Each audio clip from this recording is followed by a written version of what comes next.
এই ভিডিওতে আমি প্রাইড ফ্যাব্রিকের খুব সুন্দর দুইটা টু পিস দেখাবো। প্রথমে যেটা দেখাচ্ছি এটা হচ্ছে একদম লাইট যেই পিঙ্ক কালারটা, সেটার উপর সাদা কালার সুতো দিয়ে কাজ করা। এটা হবে টু পিস। ওড়নাগুলো কিন্তু নামাজি ওড়না, বিশাল বড় সাইজের হবে। আর পিঙ্ক কালারে হোয়াইট কালার সুতো দিয়ে কাজ করা। আর কাজের ফিনিশিংটা দেখেন, খুবই সুন্দর ফিনিশিংয়ের কাজ।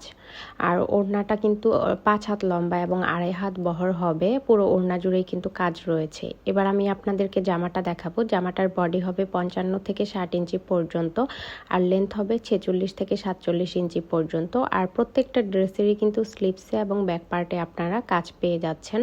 তো এই ড্রেসটার প্রাইস হবে মাত্র 1850 টাকা। তো এবার কাটওয়ার্কের একটা ড্রেস দেখাচ্ছি। এটা হচ্ছে পিঙ্ক কালার আর হোয়াইট কালার কম্বিনেশনে করা। আমি প্রথমে এই ওড়নাটা দেখিয়ে দিচ্ছি। এটার ওড়নাটাও বড় সড়ো একটা নামাজি ওড়না, 5 হাত লম্বা এবং 2.5 হাত বহর।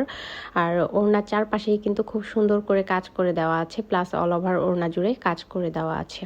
তো এবার আমি জামাটা দেখাবো। জামাটাতেও খুব সুন্দর করে কাজ করে দেওয়া আছে। এই কালারটা ভিডিওতে একটু বেশি ডার্ক লাগছে, সামনাসামনি কালারটা আর একটু লাইট কালার হবে। তো এটার প্রাইস হবে